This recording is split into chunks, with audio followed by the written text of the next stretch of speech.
Hello, welcome to the Nintendo Bros podcast. This is Pete. And this is Derek. And we have an exciting discussion today, don't we, Derek? As always. Sometimes it's more exciting than others. Yeah, that's true. So today we're going to talk about the Switch, the new upcoming Nintendo console, whatever it may be, and our predictions. Yeah, I mean, we've been talking about it a fair bit over the past, 6 months, calling it the Switch 2, but now we're kind of getting into the nitty-gritty details of our predictions. Yeah, and I think it's time we lay down our predictions firmly in stone so that we can see who is right. You make it sound like we're betting our souls on this. Well, we do. Predictions when it comes to a bet is fun, even if we're not betting anything serious, just bragging rights. For sure.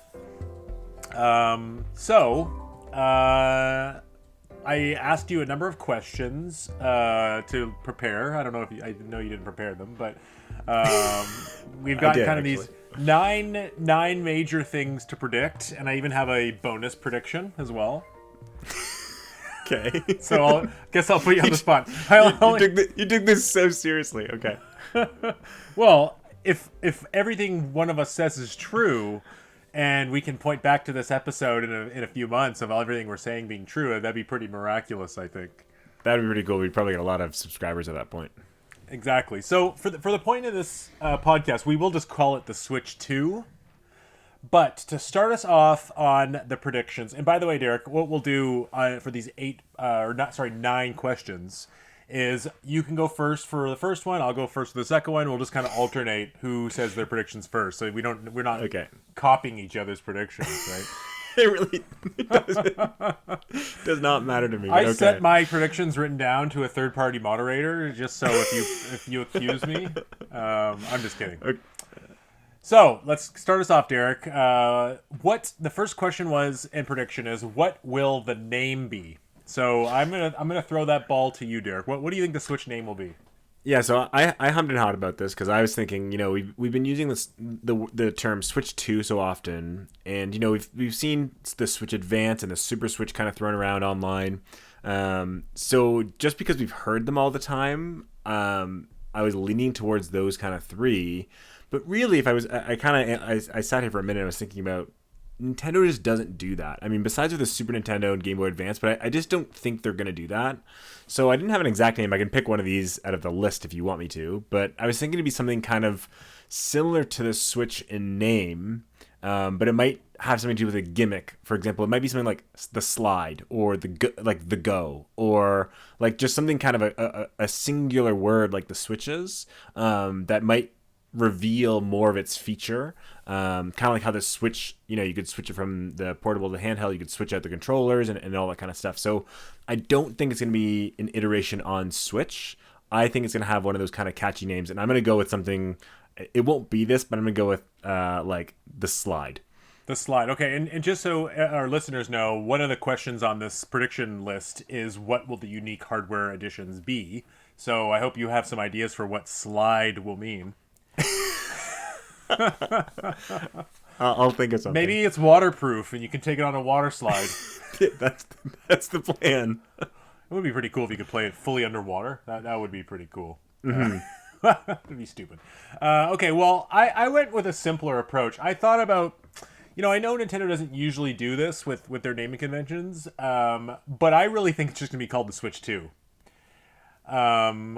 I know it might seem lame, but I think, in terms of I just think things like Super Switch and Advanced Switch and Switch U and New Switch, they've already done that. So for them to just put a plain number next to it is something they've never really done. And I think the 2 is, I just think they're going to want to avoid that catastrophe with something like the Wii U. And I think on one hand, you're right that they might just go with an entirely new name altogether. But I also think that's just as risky to rebrand one of the most popular consoles of all time. I also think with the backwards compatibility that could be there, I really just think it's going to be a Switch 2. The only counter I would say to that though is the Wii was also insanely popular.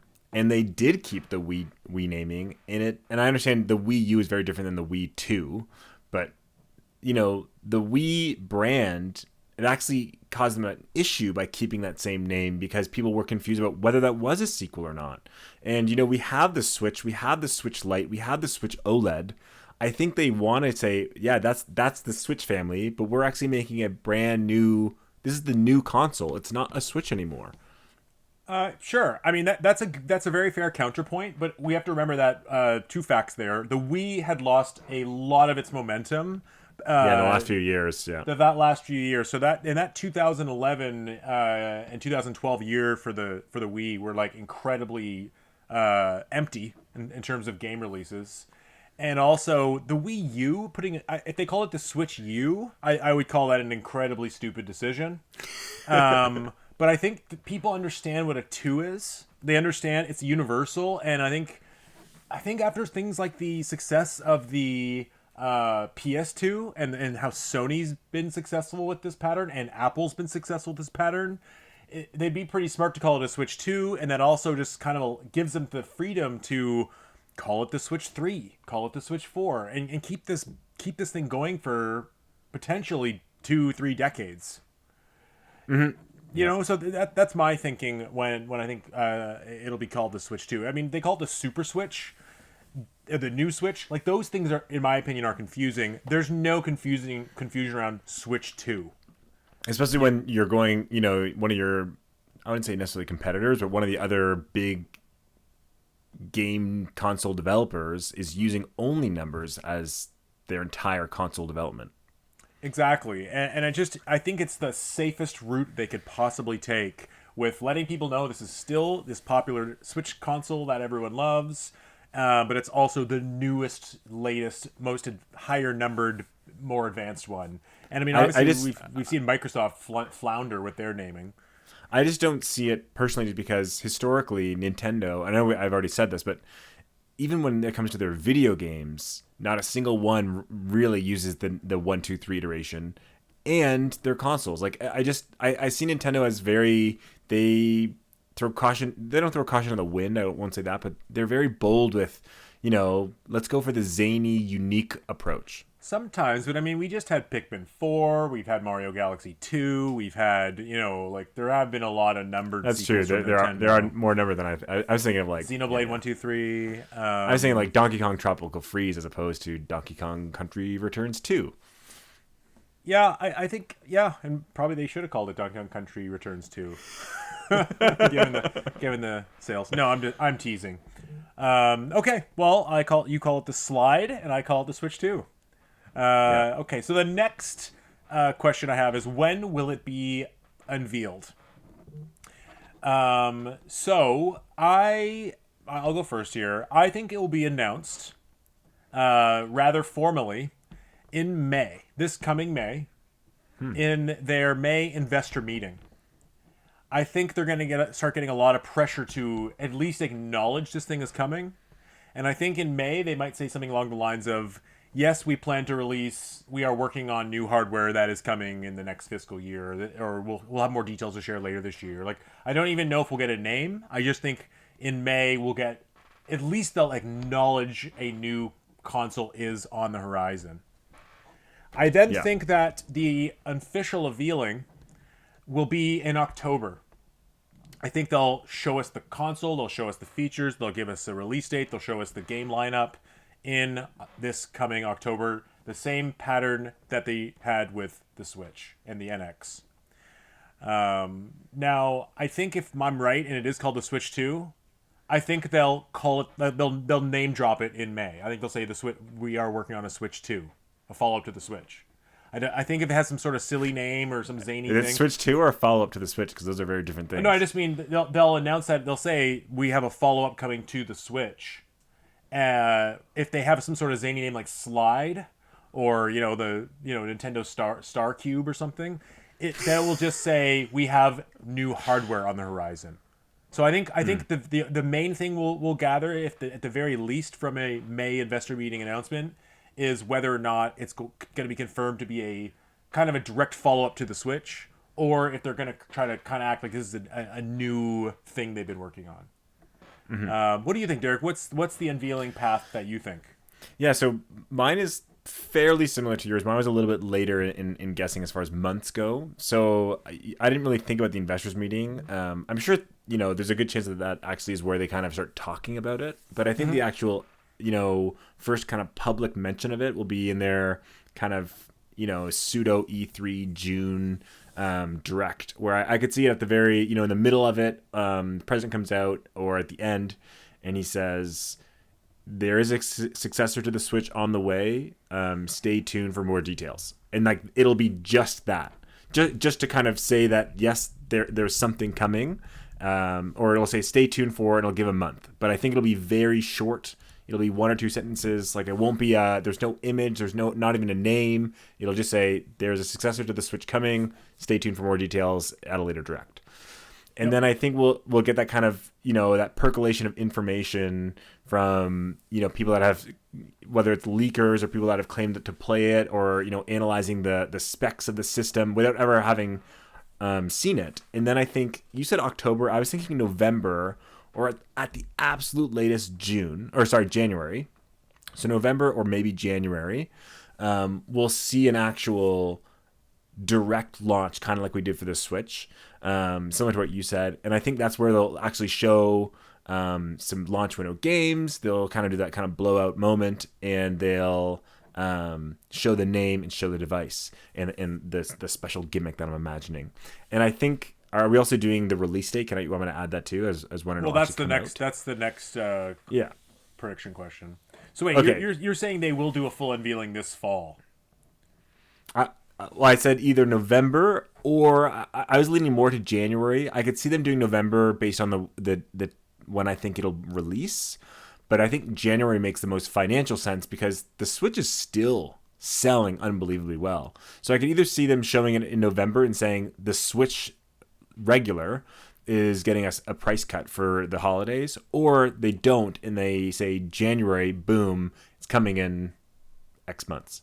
Now, I think the reason that I firmly predict that it will be shown more a bigger showcase this year for sure is I just don't think if they're gonna show early in the year, like they're gonna want to start, like they gotta have the marketing cycle for some of these big games.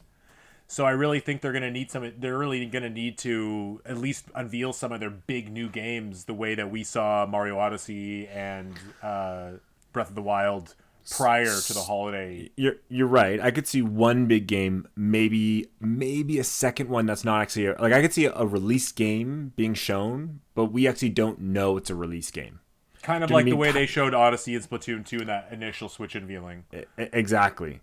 And yeah, then, I agree. Like a clip show that shows like an amazing shot of Mario running across a field, and the graphics are great, but that's it. Yeah, exactly. So we know these things are in the works and coming, and I think they can hype the game. I think there's going to be a tentpole game, and then 3 or 4 strong titles coming out within the first 12 months. Right? I agree. I think there'll be a strong tentpole game. I think they'll show that one, and they'll kind of dive into that one a fair bit. And I hope it's not cross-gen, but it might be. But I think they'll show that game a lot without even showing what the Switch 2 is. They'll say this is this is a game that's coming to the successor. This is what it looks like, right? But they don't have a release. I think that if we see that game, we're gonna have to get the details of the hardware at the same time. I don't see them saying, "Hey, look, here's a deep dive into the new 3D Mario," but we're not going to tell you how the Joy-Cons are different. I just don't. That's not really their MO. I know, but I just think of the Breath of the Wild approach, where I know it was already announced a long time earlier, and it was already for the Wii U. But I'm just saying they really showed that as a Switch game, and it came out with the Switch on day one. So I could see it being the same idea, where it's like, here's Mario, here's a Mario world, here's him doing crazy stuff, and then come October or November, they say, yeah, that game's actually a launch title for the Switch 2. Here's a full blowout out of that game, and here's another 5 games coming the next 12 months too. Interesting. I disagree, I guess. I just don't see them. I only see that happening if the game is cross-gen. Like they say, hey, brand new big 3D Mario game coming for Switch. And then at some point when they unveil the Switch 2, they say, and that Mario game is going to be on Switch 2 with enhancements. But I just don't see them doing that. I think their big tentpole game will be an exclusive. Yeah, I think it'll be an exclusive too. I just think that it will be shown. It'll be shown. Interesting. Okay, I think the hardware details will come along with that tentpole release details. I think they'll be. I think if the new Mario game is at the very But you said least. I'm so confused because you said they were gonna show that game and the system in October, and Yeah. I just said no. I said November. Oh, I thought you were kind of jumping between November or next year, and that's why I was just kind of saying why Yeah, they're only I going was to be between. this year. Yeah, like I was between November and January just based on when the release date. I imagined I leaned towards November. January just for sales sense of Christmas, the Switch One. But I'll tell you my release date in a second. But I think November makes more sense based on the release date that I predict. Okay, well, what is your prediction for the release date? I think it'll be like mid March 2025. Okay, so I'll just say my prediction was March 2025 as well. Okay. But I'm just trying to get clarity on what you're going at. So I think if anything, they will this year in October their fall unveiling, let's call it, whether it's October or November. I think the Switch 2 hardware will be the focus. Not necessarily that they wouldn't show their tentpole release games, but I think if anything, it'll be the hardware itself that gets the focus, not the tentpole release. And then we'll get details on the tentpole release after Christmas. So I think we'll actually like what will happen is we'll get like a big unveiling showing the hardware and what's new about it, and we'll get like a little sizzle reel that shows some of these games, including that 3D Mario game, and then we'll have to wait till January for the big unveiling and name dropping of the Mario game. And I guess you feel the opposite. You feel they'll show the Mario game big time and then unveil the details of this console later. Am I getting that right? I totally think yours is very probable. I saw it more as like maybe in again for that E3 June or maybe in I don't know. I haven't really thought about exactly what the order of this stuff, but what could happen is let's say that June Direct they show that 10 seconds of Mario just standing on a hill looking over the world, right? Not even him running around, just that kind of 10 seconds. Yeah. And say more will be revealed at a later date. Like a new Mario's coming, more will be revealed. And then in that November showing of the hardware, I think we'll get, I'm not saying we'll get 15 minutes, but we'll get, 90 seconds of gameplay of Mario, and then we'll get 45 seconds of this game and 45 seconds of this game and whatever, and then how the new Switch 2 works. And then you're right, I think we'll get more details over the next 4 months leading up to the release. But I think we'll see a decent, a trailer of a minute or two of in that November. Interesting. Okay. I just my gut is that the moment they show us this brand new tentpole game, if we're speculating it's going to be a 3D Mario, whatever it is that the Switch 2 is doing that's new will be incredibly apparent from even a screenshot. But I'm saying sorry, maybe I wasn't clear. What I'm saying is in that June Direct when the president comes out and says the Switch 2 is coming, take a look. It will just show that 10-15 seconds of Mario on the hill. Yeah, that'd be cool. And then he's like, "Oh, we have a new Switch 2 that's gonna like has new technology," and they show like one clip of Mario on like a big open world or something like. Exactly. Like it's kind of like I was thinking of this is a little bit different, but that Zelda like demo on the Wii U where they could change the lighting and you could fight Gogona or whatever, and yeah, okay, yep, the initial Wii U Zelda trailer or yeah, Zelda like teaser. Exactly, like just but even shorter than that, just like at 10-15 seconds, like almost when the Breath of the Wild running away from the Guardian, like just one of those really small snips. I agree. I think it's more likely that the latter is where it'll be like that when Aonuma showed off Breath of the Wild at E3 2013, where it was like you saw the field, you saw him run away from the Guardian, him jump off and fire the arrow at it. I don't think it'll be as much of like a tech demo like what we saw in the 2011 E3 with Zelda. Agreed. I just meant more so like it'll be a really small snippet of saying this is what the new system is capable of, but you got to wait for more. But just like kind of getting people being like, oh damn. Yep, I agree. Cool. Okay, and then the next prediction question was, what will the price be? Just a reminder, it's tough because we're talking and sometimes I think about these things in American prices because that's kind of like the way they tout it. we're both in Canada, and that will be probably $100 more. The Switch was $299.99 when it first. It still is. So the Switch was announced at American. $299.99, $399.99 Canadian. Yeah. So I predict the Switch 2 will be a whole $100 more. I think it'll be $399.99, which would make it the most expensive Nintendo console ever.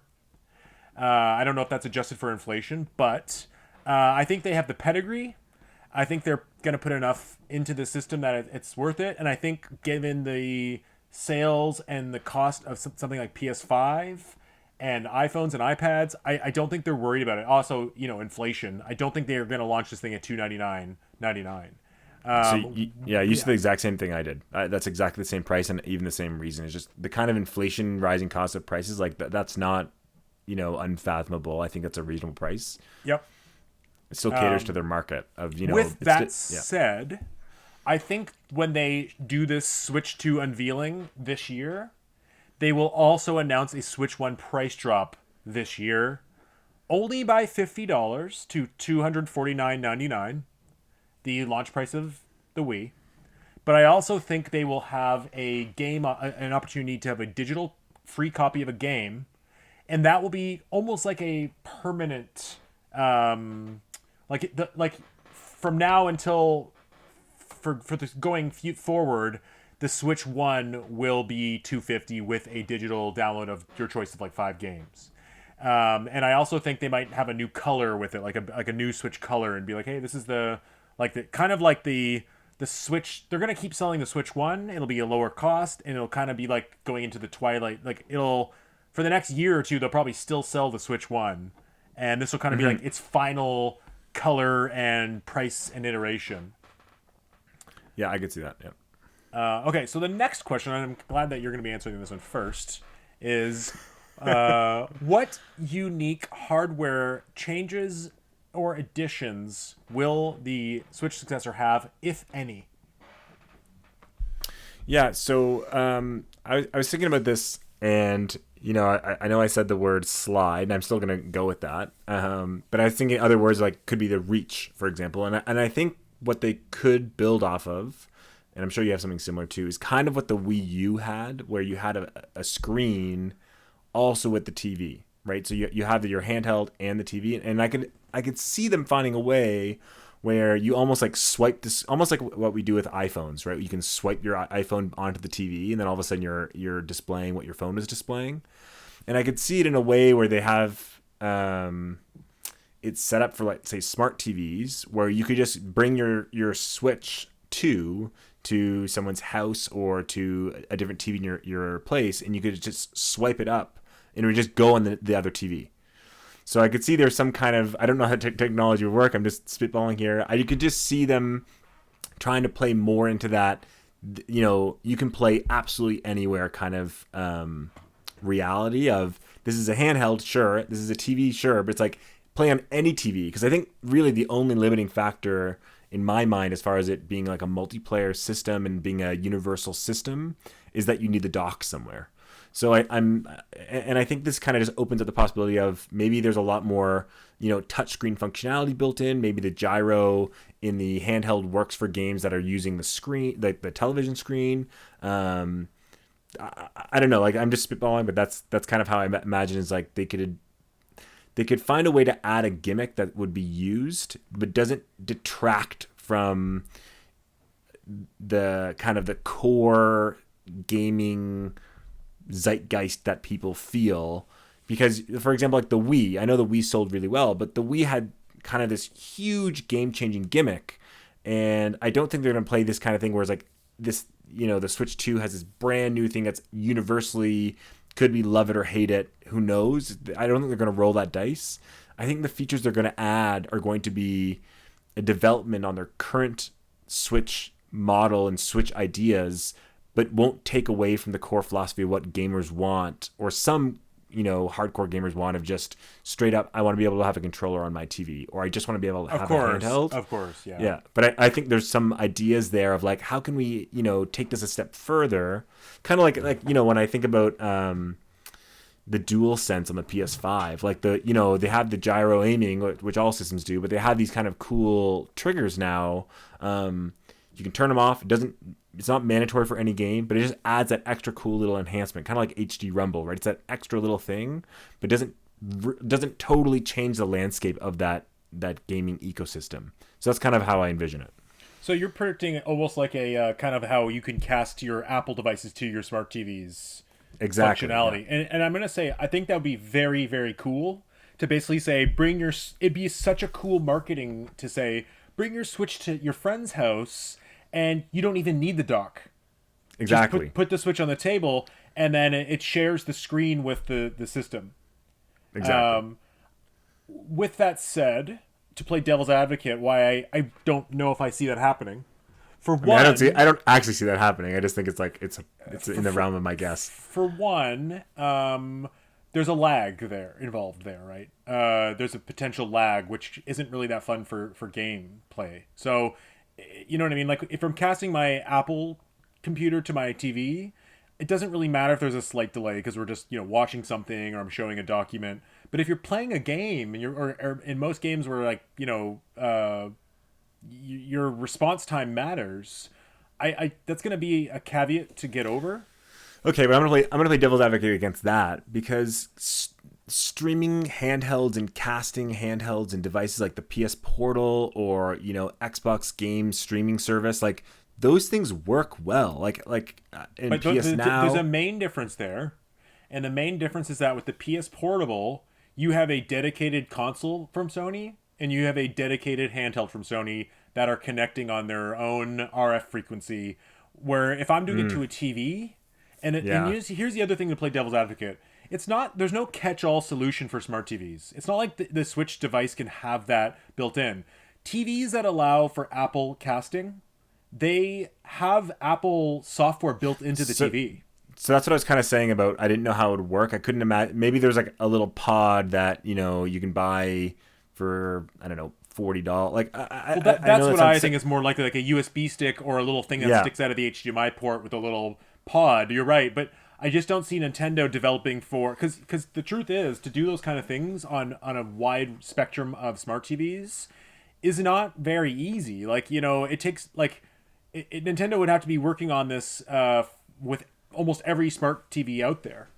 So unless they had one of those hardware devices. Yeah, or maybe they have. Do you know what I mean? Like maybe they that is something they plan to do, or maybe they show it off and they go, okay, well at first it's only on this Samsung, this LG, and this Sony TV, but as time goes on, we're gonna get it on other TVs as well.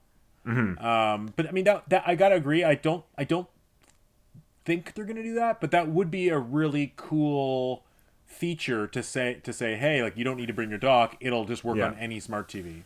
Yeah, I agree. I think the chance of that is unlikely. When I was thinking about it, I thought of the same hurdles as you. Is like just the feasibility of designing that is very tricky. I just think it would be kind of a really cool idea of like it's adding an extra layer, but doesn't change the whole thing. And one of the things that I suggested, I think last time, was that maybe the dock itself could still output a video signal and have some sort of internal hardware, just a minimal hardware. So that if you were playing handhelds, you could have a little bit of a Wii U experience where, let's say one person's holding the handheld and it's like you're playing Nintendo Land, where the screen has the TV is outputting like a simple map, while the person on the handheld can no one can see what they're doing. Like those types of gameplay opportunities. Yeah. And it wouldn't be incredibly difficult. I think that's more possible that they just kind of come out and say, hey, look, the dock can still output to the TV without the Switch in the dock. But the only devil's advocate on that suggestion is that one, the Wii U was a big failure. And B, there's always a clunkiness around that where it was like, okay, well, does a developer develop it for two screens? Now it's limiting the people who can play it. It's just kind of a clunky thing to ask developers to now build their game and their gameplay around kind of maybe having two screens, maybe not, maybe being handheld, maybe not. It seems a little clunky. So my hardware predictions are, I mean, and obviously I think we can agree it's gonna have more power, more memory, more RAM. It'll have better Yeah, graphics. yeah. I didn't even name those. Yeah. SSDs. Like I think Nintendo will do things being like, oh, we have like Nintendo solid state technology, which is just them putting a solid state drive in. And I think they are working. They're obviously working with Nvidia again. Nvidia is the leader of AI upscaling and ray tracing. So I think we'll see things like, you know, they might have a funny term for it, but they'll be like, yeah, we like it's upscaled to 4K, and we also have like a ray tracing built in and features that maybe in like the PC space are just kind of like whatever. But Nintendo will kind of tout this as a feature, almost the way Sony touted the SSD load screen, sorry, the SSD load times as a brand new feature of the PS5. You know, they're like, look at Ratchet, look how fast you can load. I think Nintendo will kind of play that card a little bit with these kind of more traditional hardware upgrades. Yeah. I also think that the Joy-Cons will be improved. I don't think the Joy-Cons from the Switch will be compatible, and I don't think the Joy-Cons on the Switch 2 will be compatible. I think they'll call it the Joy-Con 2. I agree with that, and I think the quality will be higher. Yeah, for sure. I think the quality will be higher. I think the buttons will be better. I think the motion controls will be slightly improved, and I think the actual like kind of rumble controls will be slightly improved as well. Now, my main prediction, we've talked about this before, is I think the Switch Joy-Cons will have an IR sensor on the top of the controller near the triggers. And Wii IR functionality is going to come back to the Switch. And this will be a main feature and selling point of the Switch 2. And that when you play, obviously it's not going to work handheld. It's gonna, I mean, it might work handheld if you take the Joy-Cons off, and maybe the console can act as it's like maybe the top bar of the Switch itself has a little bit of an IR light so that you can like play in tabletop mode. But I think they'll also ship with a much smaller than the Wii one, a very small sensor bar to be put below the TV. And I think that Wii functionality is coming back, and I think that we'll see Wii games on the NSO. They'll come out and say, yeah, we're having Wii games on the NSO channel, and I think they'll bring back IR functionality straight up. And I think that's one of the reasons why they were kind of mum about releasing lots of Wii ports. I think that's why the Mario 3 All-Stars collection was kind of like, okay, let's just release it and brush it under the rug. And I think that's why we haven't seen Galaxy 1 and 2 remasters. Like all these types of things, I think with this IR sensor on the top of the controller, they will be able to bring back that kind of glory of the Wii functionality. The only thing I'll say is, I'm not saying that's not possible. I agree that's in the realm of possible. I don't think, though, that people are on board with IR right now. Like, I think every console and every type of gyro aiming is not using IR, and everyone's fine with it. I don't see very many people complaining, saying, I wish IR came back. Well, now let me interject there and say, sure, gyro works when you're finessing the aim. Gyro works when you're doing, rolling a marble on the screen. But when it comes to pinpoint accuracy for first-person shooters in games like World of Goo and games like, let's say they release a new Duck Hunt, it's much, much better with IR. Yeah, but I played World of Goo on the Switch and it works fine. No, there's like no issues whatsoever.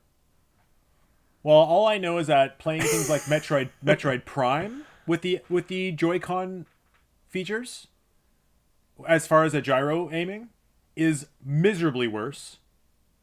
I know that most people who played World of Goo do not say the IR controls are nearly as good. And I also think with a mix of IR and upgraded motion controls, they can tout the best. They can be like, these are the best motion controls you can have.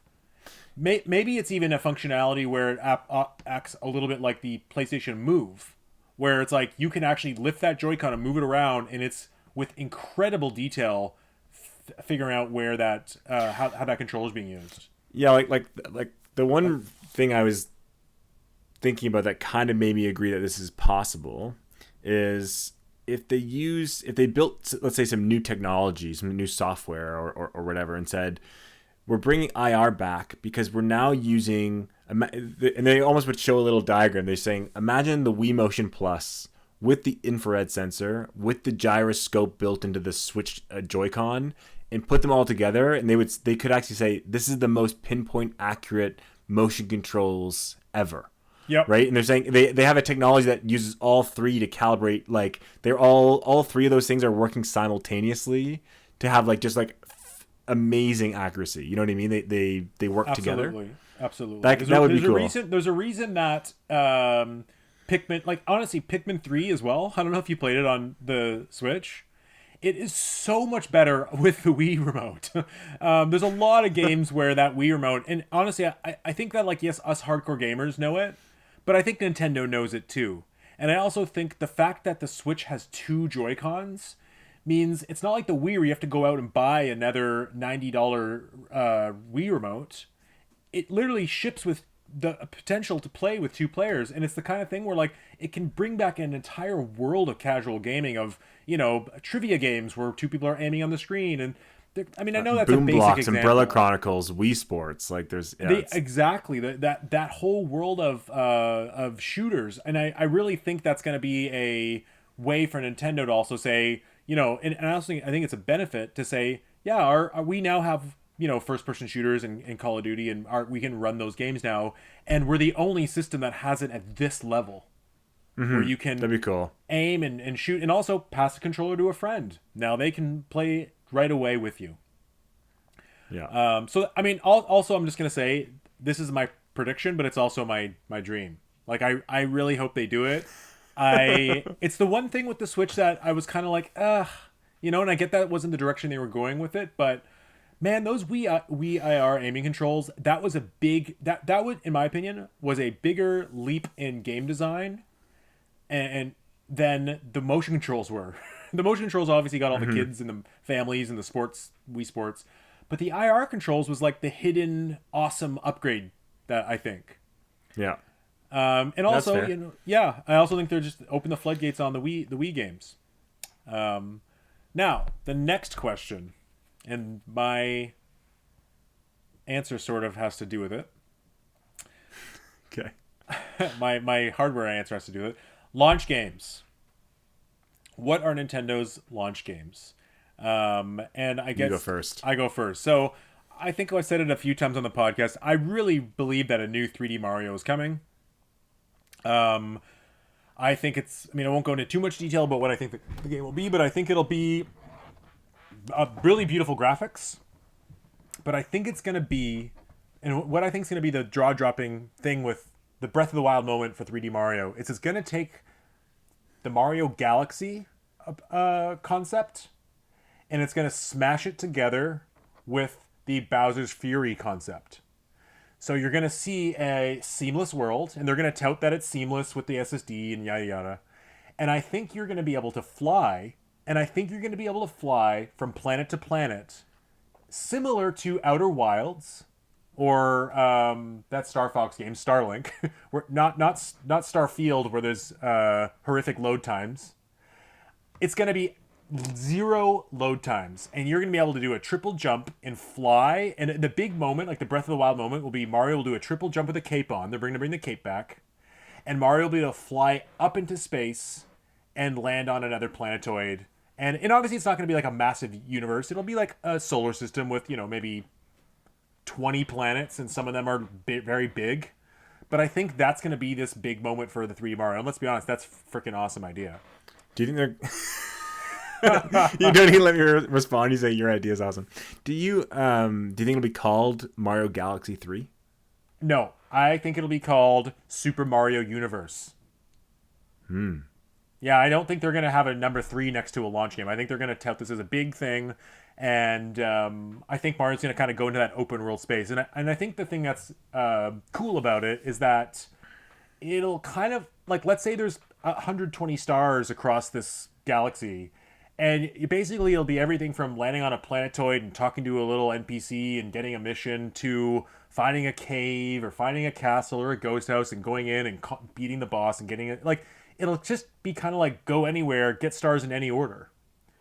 And maybe they will have a little light gatekeeping, like, oh, you can't go to this planet until you have 40 stars, and you can't go to past this limit until you have 60 stars, and maybe you can't even get the cape until you have the first 25 stars. But I really think they're going to go that direction, and I think they've been working on it for a long time, and I wouldn't be surprised if the Breath of the Wild team is working with the Mario team. And I think this will be their main big launch title. Now, with that said, I also think that because of my prediction with this Wii IR functionality and improved rumble, improved motion controls, the other launch game Nintendo's going to have is going to be Switch Sports Resort. Or Switch Sports Island, or Switch Sports Universe. I don't know. Switch Sports something. It won't be Switch 2 Sports. Mario Universe and Switch Sports Universe. It's like the Switch Universe. No, I actually think it'll be called Switch Sports Resort. And I think it's going to be kind of like what we... Like, basically, Switch Sports was very successful. I think it was the kind of game... And it's also pretty fun, but it does feel a little light. But it's sold like 10 plus million copies. I think Nintendo's going to want to get that Switch Sports sequel out early on in the life cycle. I think it's a great game to get parents on board, and like it's just like it's the kind of multiplayer game that's casual that they would want to launch with. Switch Sports came out in 2022, so they've had 2.5 years to work on it, and I think it's gonna have. I think it's going to be kind of things like, okay, we have all the games from Switch Sports in it, much like Switch Sports Resort, but it's also going to have things like target practice with the IR functionality. It'll have archery. It'll have things that show off the new functionality of the new Joy-Cons. And I think where the Mario game might have some sort of stuff the way Odyssey did, maybe I don't think it'll have full-on pointer controls to collect star bits, because I think they'll want to show that it's a handheld game playable as well. But I think that the Switch Sports Resort will be the kind of game that you really have to take the Joy-Con off the system. It's not a handheld game. It's a multiplayer party game. And that's my prediction for Nintendo's games. I also think I just put a little list of what I think some of the third-party launch games will be. Okay. I think we'll see Resident Evil Remake 4. With IR controls. You're answering question 7 right now. No, I'm answering launch games. Notable third-party ports could be within the first year, and you know what I mean. Like, these are the actual launch games. I think so. I think we'll see Resident Evil 4 remake with the same awesome controls from Resident Evil Wii. How awesome would that be? Don't you think that'd be awesome? Okay, and we'll see Call of Duty. Whatever Call of Duty's coming out this year, we'll get a Switch port with the motion IR functionality. We'll see Baldur's Gate 3 with pointer functionality. And all those 3 games are going to be, look, IR functionality is back. On top of that, I think we'll see the Tekken the most recent Tekken game. I think we'll see Street Fighter. I think we'll see Elden Ring, and I think we'll see whatever frickin' Assassin's Creed. I don't care. I just think Ubisoft has always been there. So that's kind of my prediction on the launch line. I'm sure there'll be some like games for kids too, My Little Pony and whatever. But that's my list of. I think that launch would be pretty power launch. Nice. What do you think, Derek? What do you think? Yeah, I have some similar ideas to you. Something that I slightly disagree with, but on the same kind of page. I do agree that there will be a Mario launch title. I just think it's been so long since we had a 3D Mario game. It did well for them to release Odyssey when the Switch came out early on. Mm-hmm. I don't necessarily agree with the idea of it's going to be, a Galaxy 3 universe kind of idea. I think it'll be probably open world in a sense, just like how you said Bowser's Fury is, but I think it'd be more grounded like in the Mushroom Kingdom. I kind of imagine, Mario Odyssey at the very end of the game where you have that big kingdom, you can run around the field. I just imagine that, but it's like there's Toad Town right nearby, and you can jump up the buildings kind of like you could in Mario Odyssey in the desert where they had that little town. You can jump on the roofs and do all these kind of flips and crazy stuff, and then you could run on a path, almost like how Paper Mario 64 is designed, where you could just run to the left and then you're entering a woods, and then you have to do like there's a Boo Woods, and there's like but it's huge, right? And then you could go down a pipe, and there's like a little world there or a little area there to do a couple stars, and you leave the pipe, and somewhere else in the woods there's something like a puzzle, and then you might get a power up there that you can bring somewhere else. And it's like if you go through the woods, then you're at like another town with the Koopas, and then Yeah, that'd be like cool. I think it's just kind of like a bigger world. But you agree that it won't be this traditional 3D Mario that's like segmented into 12 stages, 10 stars each. Like it's gonna be more seamless. I think it'll be more. I think it'll be more seamless as well. Yeah, I think they will continue doing segmented level Mario's, but I think they'll leave that for the 2D, especially that after Wonder did so well. I just think they're gonna try to make Odyssey, or not Odyssey, the new Mario game kind of reflect the evolution of Zelda. They're saying, "Whoa, Zelda really kind of changed the formula, and it did wonders for Zelda." And I think they might try that same idea with Mario, saying, "Hey, let's just try this new way of looking at Mario. We can still have the old school way of Mario Wonder and make a 2D level based Mario game. Yeah. But let's just see what we can kind of go crazy with for their mainline." Totally Mario. agree. And to be honest, I think they would have. I think that's the natural progression. I don't see any argument against it, because something like it'd be the same thing as something like Mario Odyssey, where New Donk City has a pipe, and you jump in the pipe, and you instantly pop out of the pipe in the wooded forest kingdom. And it's like there's Yeah. no reason to not keep that incredibly seamless. I just think that that's really cool, but I just think there's something really. I think there'd be something really groundbreaking, like Outer Wilds, in the idea that you can actually run around the entire planet, and it's like the whole surface of the planet is And discoverable. I think that's cool. And I think Mario Galaxy is, it's a really awesome kind of part of Mario's history. But I don't think Mario should be defined by this world space exploration. Like I think when I think of Mario, it's like I want to explore the Mushroom Kingdom. Like let me frickin' explore. Let me go to Petey Piranha's like Piranha Maze and do all this kind of cool stuff. And let me go into the Labyrinth Pyramids with the Hammer Bros. Like, let me see those kind of worlds before flying out into outer space. Like, I'm not saying that's a bad idea. And you just kind of made me think of a cool idea. It would be cool if there was fast travel in the game. So you unlock different pipes in the world, let's say.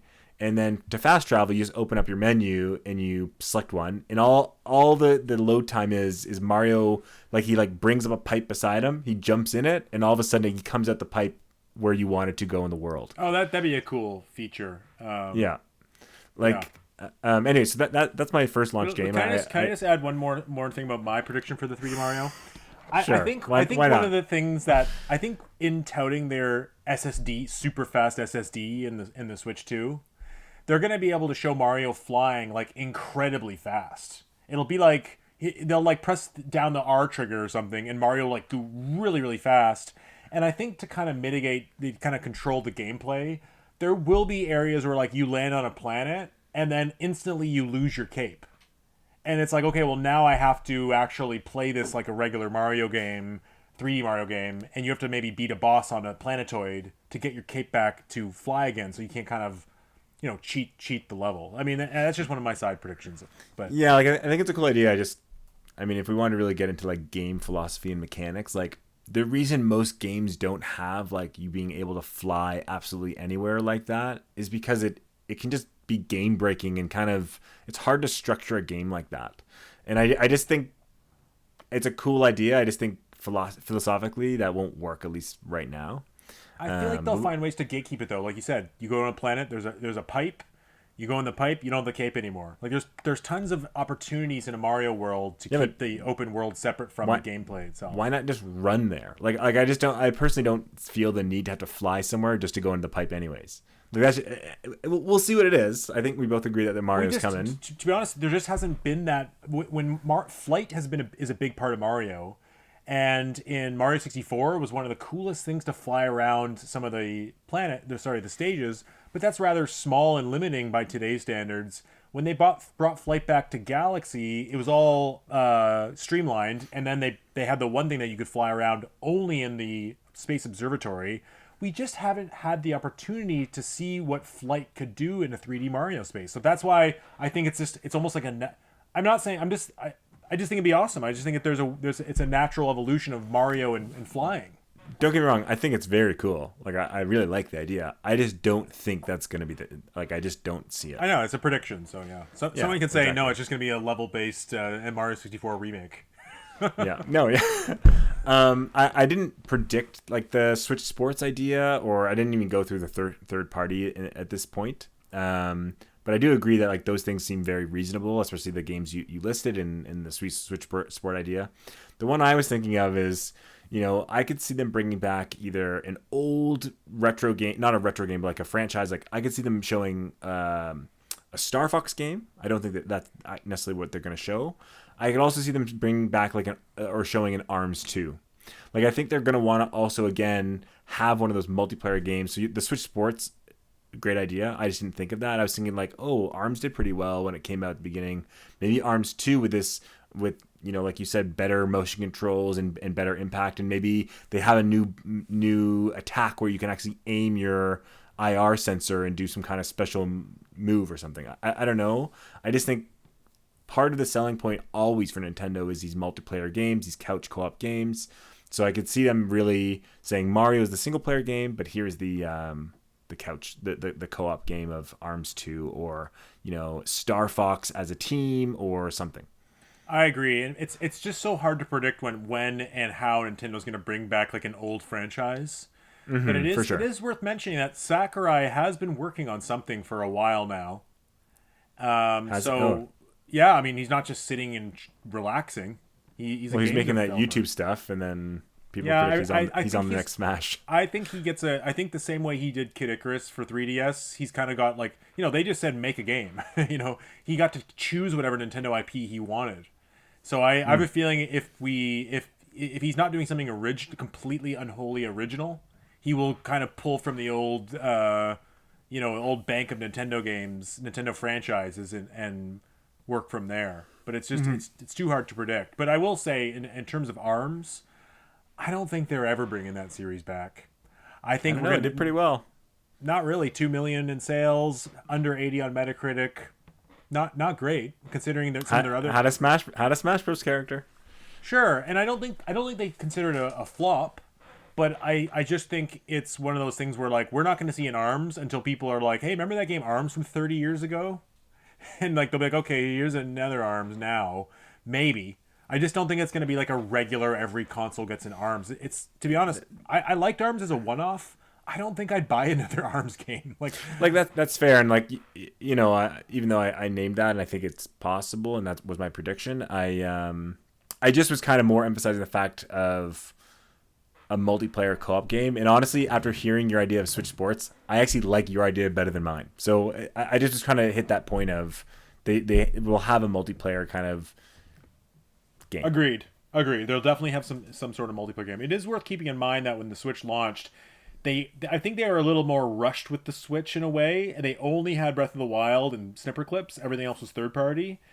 I do think Nintendo Switch 2 will launch with that multiplayer game ready. Like I don't think we'll because with the Switch 1 we had to wait for Mario Kart and wait for Arms for a few months later, and Splatoon 2 a few months later. So I think in this time they're going to have that game ready, and I think it's not going to be a crappy game like 1-2 Switch. Yeah. Are there any third-party launch games that you really think could happen? As far as the day of launch, I mean, some of the ones you named, I guess, just games that have already come out. I think Baldur's Gate 3 is a good idea. Resident Evil 4, yeah. I think I could see it coming. I don't know if I'd see it as a launch game, but definitely possible. It depends when Grand Theft Auto 6 comes out, because I know there's rumors of that being a launch title. There's absolutely no way that Grand Theft Auto 6 is coming out in March. Zero. I know. That's why I just said that. I just said it won't come out as a launch title, but if it did, I can see Grand Theft Auto 6 coming out for the Switch 2 is what I'm trying to say. So if it, by some miracle, did come out before, it would be a launch title. But, well, no. But What? GTA 6 is not coming out before the Switch 2. If we're predicting I the Switch 2 know. is coming out in March. I just said that like three Okay, times. sorry. You just said it kind of weird, where you're like, oh, it would be a launch title. I'm just saying, I know 100% it's not, but I'm just saying if it did, Grand Theft Auto 6 will come. Grand Theft Auto 6, whenever it comes out, will come for the Switch 2, is my prediction. So if by some miracle, if by some miracle in some holy world it did come out at the same time the Switch 2 did come out or before, it would be a launch title. But I agree with you. Of course, it's not going to come out before the Switch 2, so it's not a launch title. The miracle would be more like a disaster where Nintendo delays the Switch 2 for like 9 months, and then it comes out with GTA 6. I actually think GTA 5 is very possible. That's a good prediction, yeah. At launch too. I mean, obviously they just put Red Dead Redemption 1 on the Switch. I could see again. Yeah. You know, I know we have a third party port game, but I think like you said, Street Fighter 6. I could see Mortal Kombat 1 coming out. I could see. Yep. Yeah, like just a lot of those kind of games that have been big this past year or two that the Switch just wasn't capable of handling. I could see them saying, yeah, they're all coming. I agree, and I wonder though. I mean, we know, like, I think it's almost a guarantee that Capcom will be there at launch. They usually are for Nintendo, and it's worth keeping in mind. Like Resident Evil 4, 5, 6, 7, and 8 are already on Switch, even if they're cloud versions.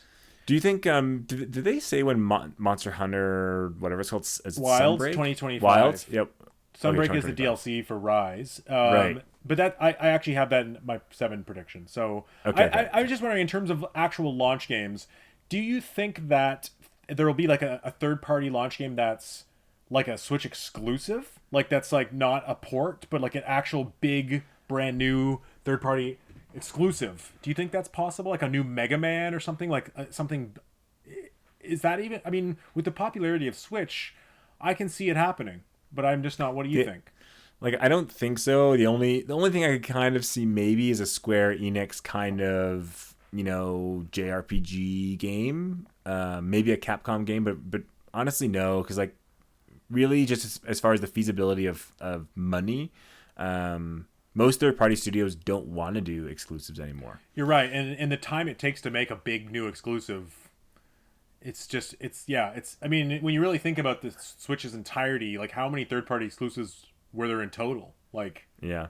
Not a lot of. I don't think Nintendo plays that way. I don't think Nintendo wants a lot of third-party exclusives. They'll take them, but I don't think they're going to money hat them kind of the way Sony and Microsoft do. I think they are happy to say our first-party games are what we, you know, are great, and we have third-party games. But if third-party games are all like, Nintendo doesn't sell their system on third-party game exclusives. You're right. Right. Yeah. But I was just wondering, because there was that rumor that came out, not a credible rumor, that Nintendo was looking, you know how Nintendo's worked with, you know, Namco and Tecmo Koei and different developers on their own franchises. Like Namco makes Smash, Tecmo Koei made, you know, whatever. You know, even Platinum Games worked on Star Fox Zero. Maybe there's that rumor that came out that Nintendo's looking for more of those partners. So I do wonder if there's like the potential that, I don't know, you know, Tecmo Koei is working on another Warriors game, like a Kirby Warriors or something, or a Xenoblade Warriors, or, you know, Fire Namco's Emblem. working on a Soul Calibur, that like Soul Calibur cross Zelda. Or the way Namco made the Pokemon fighting game.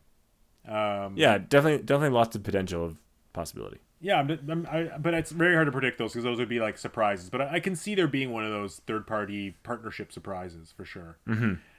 Okay, Derek. So the next question was, I put 3 first-party launch year games. Now I'm gonna say I have 5 here. Okay. But one of them was Switch Sports Resort, which I can see coming out like a month after the Switch. So we'll cancel that one. But it's your guess anyways. So what do you think are some 3 to 5 first party launch window Switch 2 games? Switch Nintendo Slide games. Mario Slide, Kirby Slide, Zelda Slide. You laugh, but some of those actually are pretty good names. I'm I'm sorry, Slide would be the biggest disaster name since Xbox Series. Okay. I didn't. I'm not trying to coin that name. I'm just saying it'll be a different. Like I'm just giving general ideas because of course I'm not going to guess the exact I word mean, of the. no one could have predicted the Switch, right? Yeah, Or the exactly. GameCube. So, Thank you. Thank or the you for Wii. justifying. I predicted the Wii. I'm just kidding. Could you imagine? It's gonna be called like the Twee, you know. I so I obviously Mario, but I'll say some other ones. I think we'll see Metroid Prime 4 come out in 2025. I think if we're assuming March for the system in Mario, I could see Metroid Prime 4 being like a May June July kind of release date. As kind of like, hey, yeah, we got like a mature game coming, like, all the hardcore gamers, whatever. And then I strongly believe Mario Kart 10 or Mario Kart X or whatever it is will come out in that 2025 calendar year. I predict it'll be kind of like the October game, maybe November. Yep. But I would just be shocked if they don't get Mario Kart, the new one, out as fast as possible. 100% agree. Do you have any other predictions for that first year? I mean, I could always just speculate on the usual ones. Like I could see an Animal Crossing being announced or a Smash Bros. I don't think those games will come in the first year. I think honestly, as far as big, big Nintendo games, I think those three are kind of the most likely ones of Mario, Metroid Prime 4, and Mario Kart. That doesn't mean there won't be other smaller games, like you said, like Switch Sports or, kind of second party games like a Mushu Warriors game, or maybe a Fire Emblem, like, the rumor we've heard about Fire Emblem Genealogy of the Holy War remake. I think that's a this year game, but for Switch, but yes. Me too. I'm just saying I could see those kind of smaller games coming out. For sure. Yeah. But I definitely agree that, I mean, my list is a new Mario Kart and Metroid Prime 4 as well. Will kind of be like between 3D Mario, Metroid Prime 4, and a new Mario Kart. Those will be their big smash hitters on that first year. Yeah, and you'll hit every group of purchaser, right? Like every person would want to buy one of those games. Yeah, and I think they'll really they'll round out between those are mega popular series. Metroid less so, but it will. We'll get the showcase the new graphic ability. We'll, get the high review scores. I added on my list here. I think they'll because Zelda. We just got the Tears of the Kingdom. I think we'll finally see a Twilight Princess and the Wind Waker, but they'll be 4K. So I think they'll kind of say Twilight Princess 4K, the Wind Waker 4K. Maybe they'll have some Joy-Con functionality, like with the IR sensor, but. I think those ports could come throughout the year. I think we could see something. One of the small titles could be like a new Namco. Namco makes the Mario All Stars Baseball. I feel like that could be a cross gen. Like it could be on the Switch and the Switch 2. But like maybe the Switch 2 has like better motion controls. I could also see a Mario Tennis or a Mario, Golf somewhere making it. I would say it's it would be probably the next year, like 2026, in the first half. But yeah, I also think that we might see something from Monolith Soft because they have a huge, like, their studio's huge, like they have a couple hundred people, and I know they do a lot of support work on Zelda and stuff. But I think we might see, if not a new Xenoblade game, I actually think we'll see maybe a new IP from them, and maybe it'll be fill kind of that holiday JRPG slot. Or it'll be like the following January-February slot within the first year. That's like a brand new RPG. I think Xenoblade 4 is a really good prediction because Xenoblade 3 and its DLC like got great reviews, and I think they sold quite well. And I think that franchise has kind of taken off as being like, a pretty solid franchise from Nintendo. Yeah. I agree. I do. There were rumors, not rumors, but like Monolith Soft did post job listings to hire people for a brand new game and showcase like art and stuff that had nothing to do with Xenoblade. So that's why I think some people think that they might finally branch off into something else. They've literally, since Nintendo's bought them, have done nothing but Xenoblade. So I think at some point, 3 systems in, maybe they get a shot to do something that's true. Especially if they're that big, maybe they're having 2 games to develop at the same time. One game that I just thought of that would also be pretty good is, or not pretty good, pretty obvious, is the Pokemon game that was just announced, Pokemon Legends AZ or whatever it is. that is either going to be a launch game or coming out within the 2025. Like it is coming 2025, so. I think that'll be like for Switch, like they said, and it'll be like a January launch, the same way the Pokemon Legends Arceus was. Okay, well even if so, there will be a Pokemon game for the Switch too. I'm not actually so sure about that because the Pokemon Company has their history is not to have hard game ready for a new hardware the first year, like ever. Even when the 3DS came out, Black and White was a DS game. Right while like 6 months into the 3DS's life cycle, Black and White was out for DS. And they had nothing ready for the Switch until 2018 with Pokemon Let's Go. Like Pokemon Company doesn't traditionally have something ready for new hardware. But just before we move on to the next question, so do you think games like Mario Kart, Metroid Prime 4, other of these potentials will be cross-gen, or do you think they'll just be straight up Switch 2? Slide? I think those 3 games, the Mario universe or whatever, Metroid Prime 4, I could see that going either way of being a Switch port or not, and Mario Kart 10, no, for obvious reasons. The one I'm kind of on the fence on is, Metroid Prime 4, they announced it for the Switch. It's been 7 years or however long it's been, and I could see them almost using that as the game to boast, look at the upgrade visuals. potential. Yeah, but saying, you can play it on the Switch at 30 frames or whatever, but if you want to play it 4K 60 or whatever it is, like that would be almost the backwards compatible game to show. Yeah, I mean, I'm going to say I'd be very disappointed if it was cross-gen because it means that there's like an inferior version they had to account for. And I also think given the amount of time that Retro's had, at some point a few years ago, they basically said, start developing this something really awesome for our new hardware that shows off the graphics. So I don't see Metroid Prime. I don't really see Nintendo embracing cross-gen the same way that Sony and Microsoft have. I'm just going to say that now. I think they're going to rip the Band-Aid off and let Switch kind of dither and kind of hope their audience moves on to the Switch 2. And with Mario Kart, we've talked about our prediction before of what it could do new, but I think with the IRs, it could do some cool stuff with the IR pointing, aiming the shell. Yeah, that's true.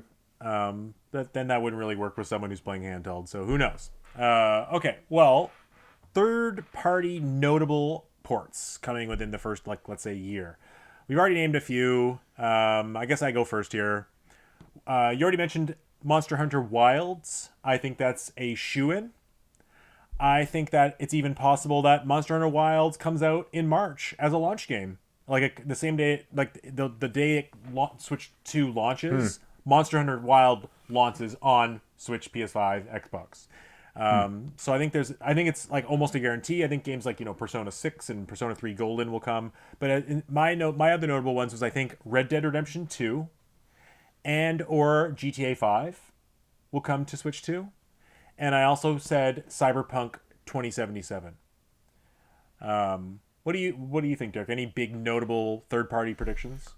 I mean, kind of the ones I've already mentioned that we've already kind of talked about. I think Baldur's Gate 3 was kind of the big one that I thought that's just for sure going to be there.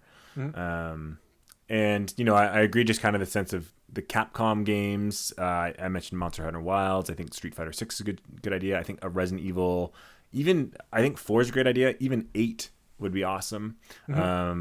Just because 8 is that first person. If you want to talk about that IR, then boom, that's a great game to also throw that into.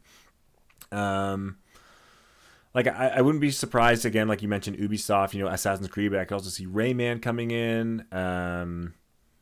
Yep. I don't know, a bunch of sports games. Like there's many games I could list, but kind of the ones we've already named. Yeah. Okay. Well, on to the last prediction. Backwards compatibility. Will it be there, and how will it be handled? So, Derek, you can go first. And I have a pretty extensive breakdown of how I think it'll work. So, I'm interested to hear yours. Oh my god, mine's like 15 seconds. So, okay. Anyways, mine is yes, it'll be backwards compatible, and I think it'll be either the same cartridge size or it'll be a different cartridge size, and it'll work like the DS did with Game Boy Advance games.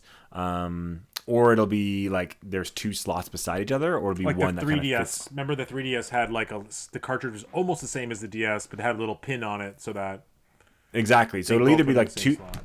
it'll either be two slots or they both could fit into the same slot. And as far as it goes with like up-resing and upgrading and things like that, I think they'll follow the same model that's kind of been happening where the game can be played on the like a Switch game can be played on the Switch 2.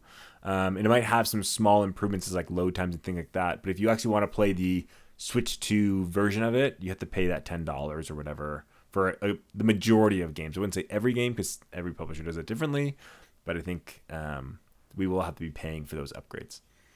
Yeah, I'm basically on the same page as you. I think that Nintendo will allow third parties to have charge whatever they want for upgrades. Like if a third party doesn't want to do an upgrade, like let's say for something like Mortal Kombat 1, which it is on Switch, Warner Brothers could either, give a free Mortal Kombat 1 is on Switch? Yeah, and it's apparently god awful.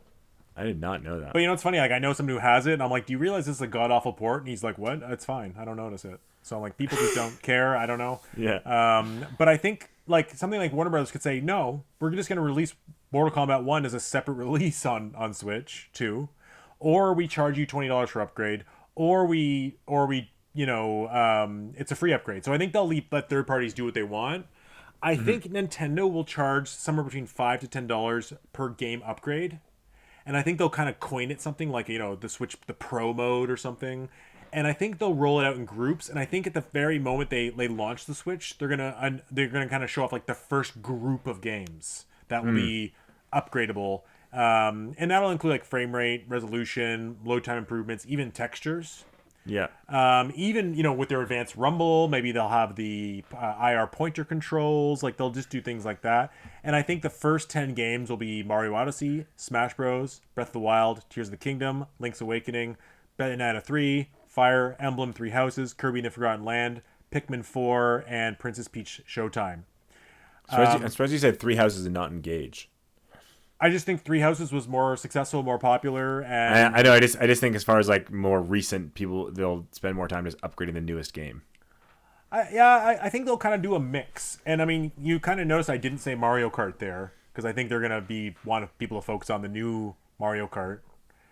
But I can also see Mario Kart being there too. And I also think it's very possible, we talked about this, where something like, hey, here's Smash Bros. Pay the $10 extra and you get frame rate boost, load time boost, and you get like all the DLC.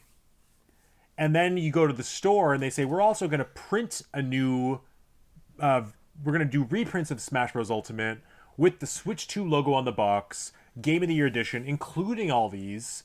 And it'll actually be $80 now. It'll be $10 more than it was on the Switch because we're including that $10 upgrade within the cartridge. So it kind of, in a way, markets it like a brand new Smash Bros. Game that people who aren't invested in the Switch ecosystem can say, well, I want to go and buy a Switch 2 in Smash Bros. Smash Bros. Ultimate Pro. And then it's kind of all aligned, Ultimate Slide. Ultimate Slide, yeah, Ultimate Slide. We want slide mode. Now, Derek, with all that said, what do we think the Switch holiday will be? Now, I mean, I know we've sort of done predictions before, but we just kind of laid out a lot of stuff. What could possibly be coming for Switch this fall? What do you think? Yeah, like I could see it being a bunch of third-party games. I could see, a surprise Donkey Kong game. I could see throwing out a port like the Zelda ports or F-Zero GX. Yeah, like I don't think it'll be anything huge. Like I think the biggest thing we could probably get is like a brand new DK game, but even then I don't think that makes sense as far as, usually when we, especially with Nintendo, but for any console, is when a new system is coming out and kind of starting to be talked about, is we do have a lighter kind of year for software. Not that games aren't coming out, but we do see more ports. We do see kind of those smaller titles like, Princess Peach, Luigi's Mansion 2. I don't necessarily know if there's going to be a big heavy game coming this holiday. The biggest one is kind of one you already mentioned, is that Fire Emblem Genealogy of the Holy War. That could be their kind of sales sunset game. I don't know. What do you think? Yeah, it's hard to predict because I mean we just found out last week that Paper Mario is coming in May. Luigi's Mansion is coming in what, June or July, and there's really nothing else announced after that. So what? But again, don't forget that at least from the rumors is that the Switch 2 was supposed to come out this year. Yeah, So there is that idea that maybe it was supposed to come out in September or October, and all of a sudden it's not, and they just are like, well, let's just leave it the slate. Like they have nothing to fill those 3 or 4 months. Who knows? yeah, I agree, and it's this weird thing. Like I mean, I put on my list the Fire Emblem game. I put on Yoshi's Woolly World. I put on Metroid Prime 2 remastered, and I put on That'd be a good one. 2D Donkey Kong. But I think I really hope Yoshi Woolly World comes because I just want that game. But a 2D Donkey Kong, you're right. It's kind of like, well, is it better to release on the Switch very, very late in the cycle and be kind of the big holiday game when we already know Switch 2's coming? Does that kind of kneecap the sales of this new Donkey Kong again? Exactly. Or does it kneecap the sales to put Donkey Kong on a brand new system that has no user base? Or does it become cross-gen? Like I don't know the answer to that. Honestly, like my deep belief is that there is no Donkey Kong game being made, at least from what It's people not even predict. real. It's just a rumor that's been going on, like kind of like how Star Fox Grand Prix lasted forever. Like I just don't think those are actual things that were ever coming. I think we have to eventually get another Donkey Kong game because it's a popular franchise. And the thing is, other than we all know why Tropical Freeze didn't do amazing, but Donkey Kong Country Returns sold over 10 million copies. Like Donkey Kong Country Returns was exceptionally successful. Don't get me wrong. I think a Donkey Kong game will come.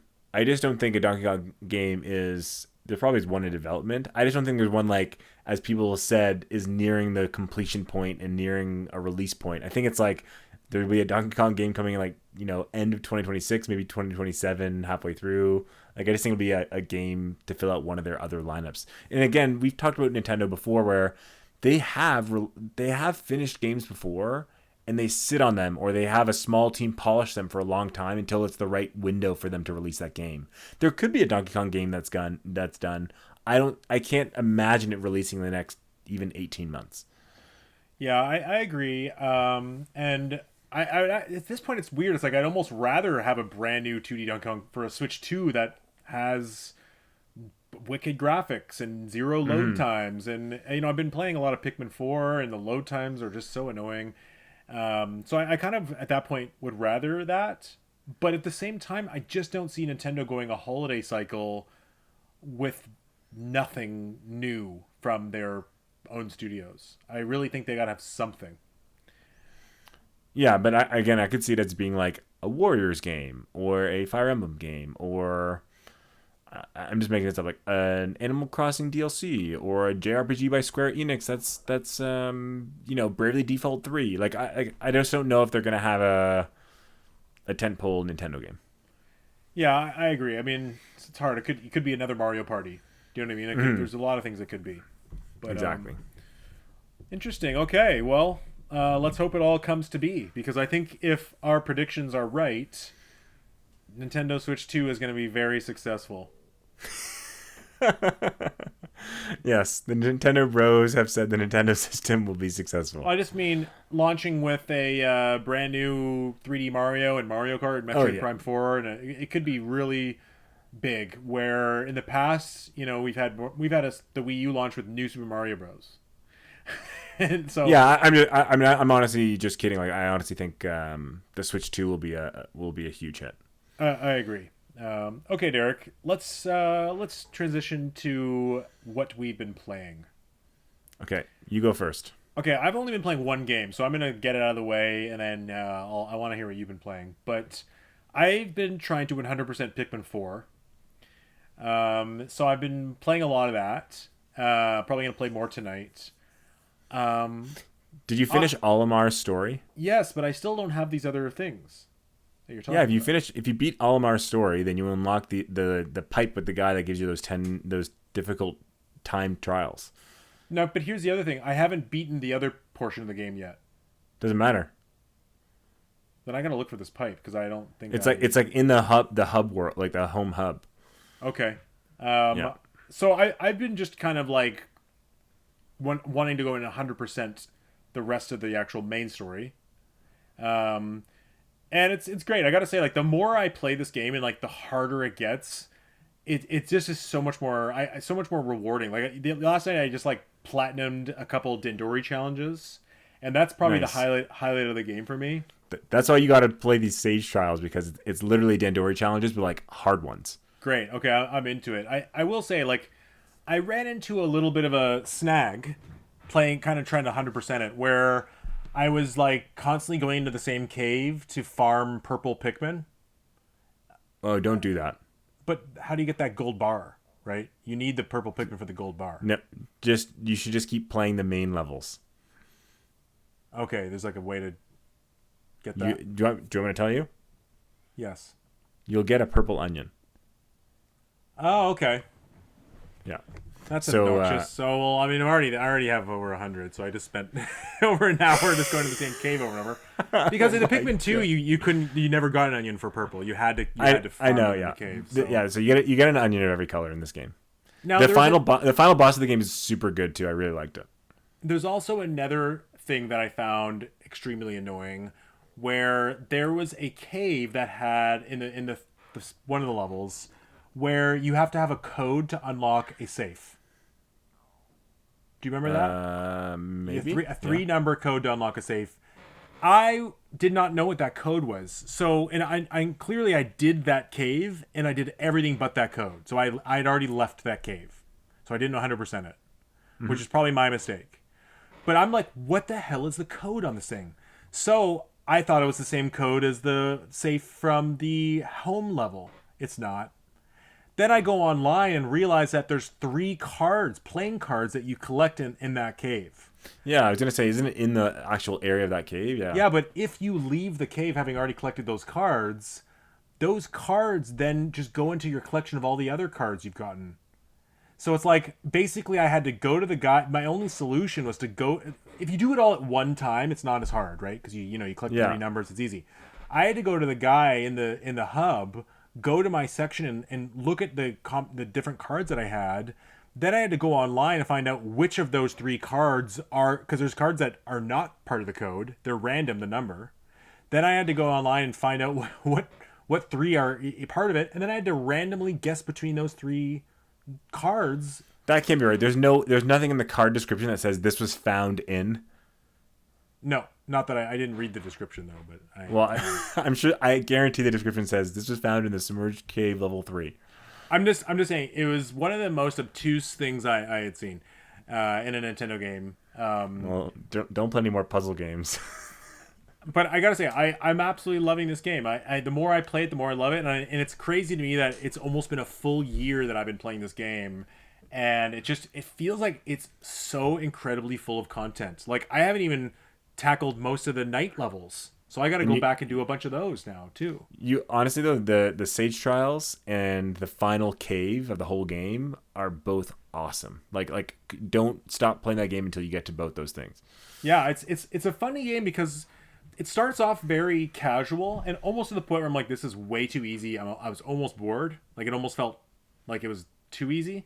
But as I get further, it's really starting to show like, wow, no, this game is really engaging and has some difficulty and is making me think. And I'm still gonna say I find like it can be very annoying to like go like the load times are annoying, right? Like you got to load back to the hub, talk to the guy, load back to the level, walk to a cave, load the next floor, load back to the level, load back to the hub. Like it's the structure of the game annoys me.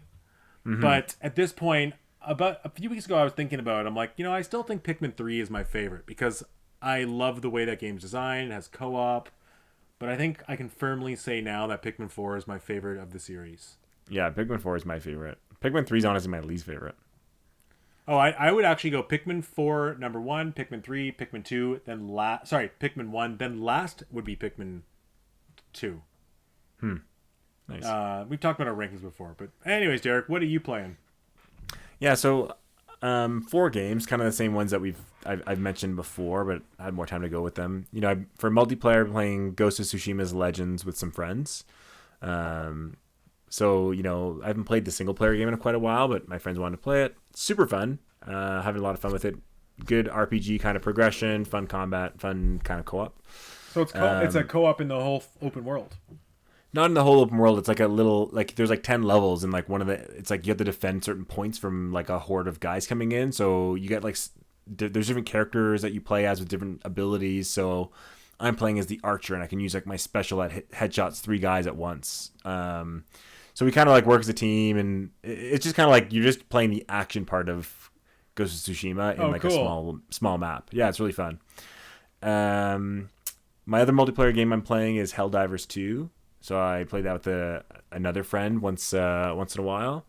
Yeah, that game's super awesome. Like, to me, it's kind of up there with Returnal, the game from a few years ago, where in the sense that they're probably my 2 favorite PS5 kind of original exclusive games.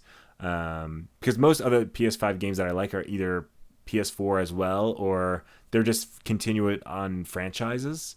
Where Returnal's something new. Helldivers 2, I know it's a continuance, but I didn't play the first one. So super duper fun. Like, if there's any reason to get a PS5, it'd be those 2 games, and I would encourage anyone to grab them. And then single player, Final Fantasy VII and Unicorn Overlord. So tell me about those. Like, how are you balancing playing both of those RPGs? Yeah, so I played Final Fantasy VII for a fair bit. I'm probably like, I'm gonna guess like 1/3 of the way through, and kind of doing some open world sections. It's a huge game, isn't it? It's like hugely long, right? Yeah, like I haven't felt like it's hugely long. Like, I'm sure it is. Like, I'm trying to do everything as I go. So again, I don't know how far am I actually am in that game. I'm on chapter 7, I think, of how many, I don't know. Okay. But I got to like this kind of third. So basically, how it works is like there's an open world section where you can do like kind of the way you would do any open world game, with like some check marks and some battles and some discoveries and some side quests. And then you kind of continue on the story, and there's like a linear dungeon or a linear kind of chapter or 2 where the story unfolds a bit more, and you're kind of like, you're just kind of fighting bosses and unraveling the story. And then another open world section in the next area, and you kind of do the same thing. You kind of rinse and repeat both those kind of 2 portions of gameplay. Mm-hmm. So I've gotten to the 3rd, maybe the 4th open world section, and I honestly am not suffering fatigue or saying like this game's getting repetitive. I just was kind of like, well, I'm just not sure I'm ready to spend the time and kind of take on another open world right now. So I just put it on pause, and I was like, I wanted to give Unicorn Overlord a go and see what it was all about. So I said, I'll swap over and give this other game a chance. And Unicorn Overlord is super, super fun. It's like Fire Emblem on crack, is the way I kind of describe it. With probably really good art style too. I love Vanillaware's art.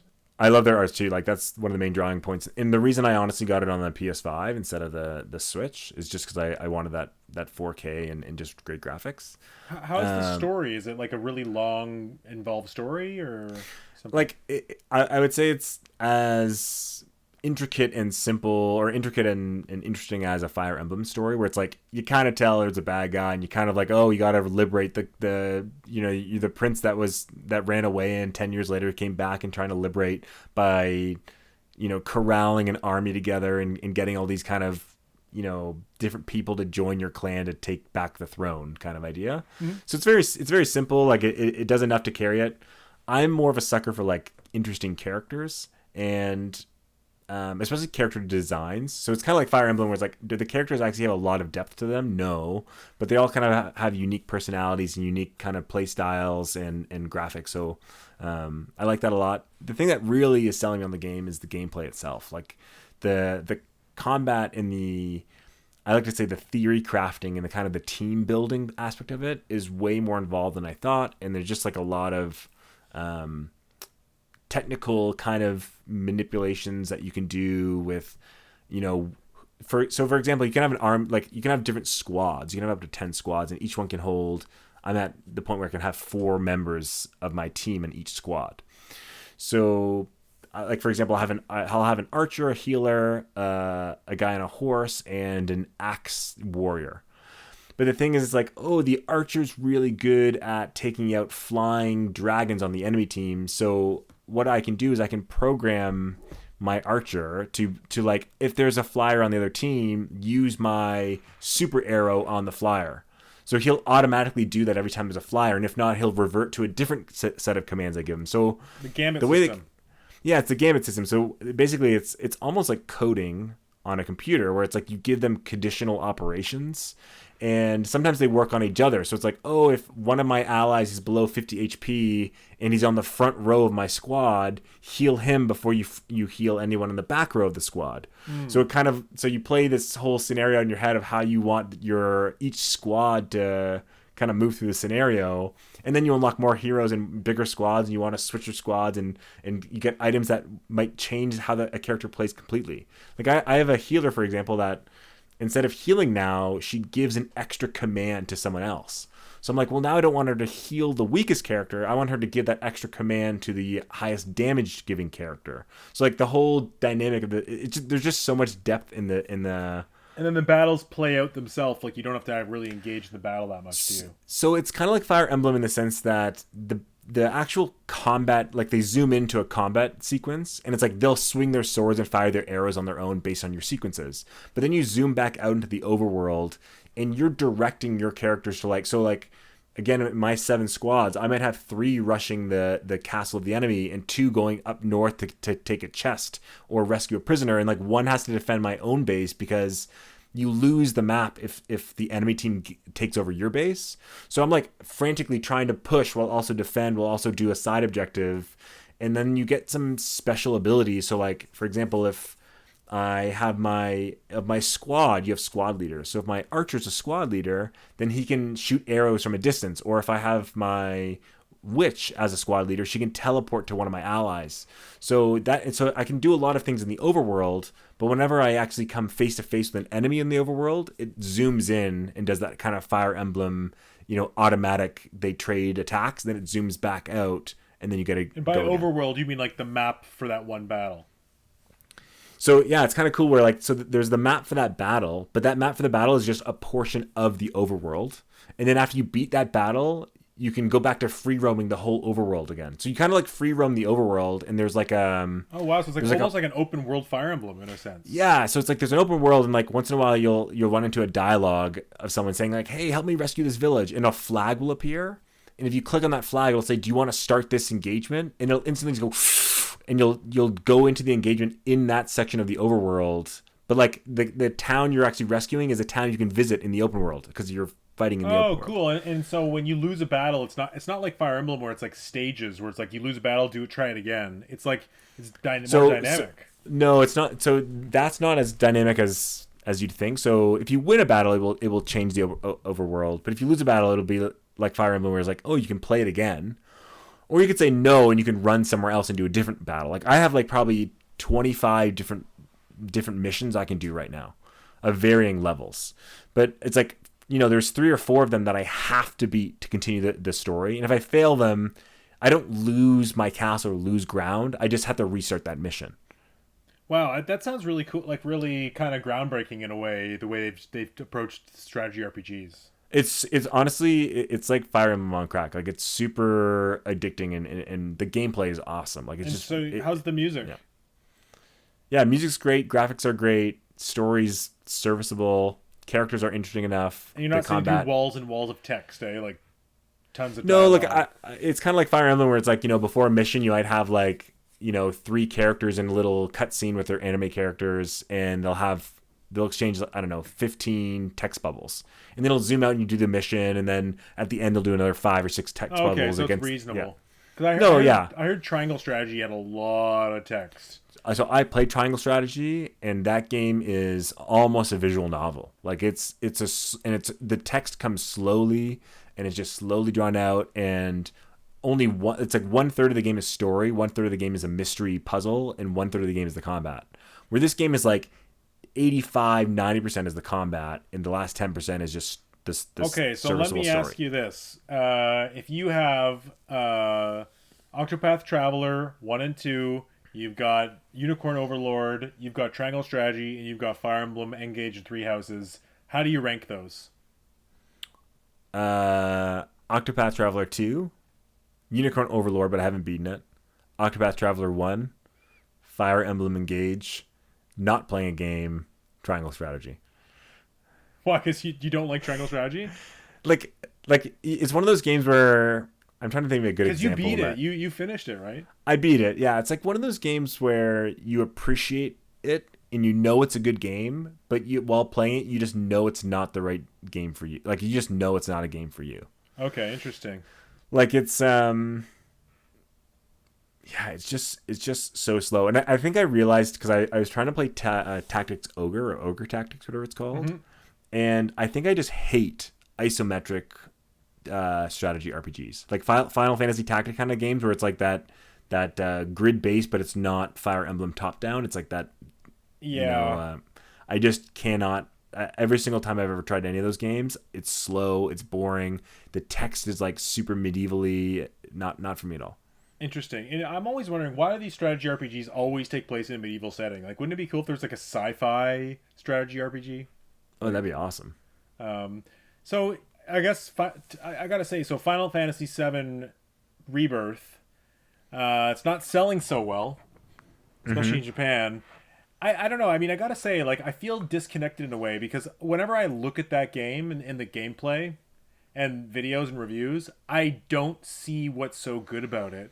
I feel like we're living in a post Tears of the Kingdom, post Baldur's Gate, post. But it's such a different game. Like I'll say this: the polish is there. The mini games, that's a love or hate thing. You either like mini games or you don't, and there's a lot of them in this game. You know, is the traversal kind of old school where it's like, yeah, you can't jump through the sky and fly and have that freedom. But the combat Looks really awesome. That's the main selling point for me. The combat is super fun, and the rest is more just like I like it looks amazing, like it looks really good, and the story's interesting enough, and I want to kind of know what happens in Final Fantasy VII, and there's a lot of like cities and characters and RPG elements to it, but really the combat just kind of ties it all together for me. It just when I look at it, it seems like every time story comes up, it's like cringy bad anime. And there's just something about like going to a town that's just, like, from what I've seen in the gameplay, it's just like it doesn't have that wondrous feeling of like, oh, I'm in this bustling town, I'm gonna explore and I can't wait to talk to everybody. It's just kind of like whatever. Oh, I'm kind of the opposite, where it's like the towns are like one of the highlights for me. It's like, oh, I'm actually in a real town right now. It's really cool. Oh, cool. Okay. Well, interesting. I mean, I'm glad you like it. Yeah. So yeah, I like all the games I'm playing. Cool. Okay. Well, is there anything else to touch on this week, Derek? I mean, we've already talked for an hour and a half. Yeah, that's it on my end. All right. Well, without further ado, if you're listening, please leave us a comment, send us some money donations. Yeah, let us know your predictions of the Switch 2 or the Switch Slide. Yeah, the Switch Slide. Could you imagine? It wasn't just slide, it was Switch Slide. If it's called Switch Slide, then that'd be the most, like, this podcast will blow up because you gave that ridiculous prediction. Yeah. It'd be called the Switch Wii. The Wii Switch U. The Wii Switch U 64 Cube. That's what it's called. And then 2. Imagine it was just called the GameCube 2. And like didn't even have handheld. It was just like another cube. And... Yeah. Okay, guys. Well, thanks for joining us this week. This is Nintendo Rose Pete signing out. This is Derek. See you later.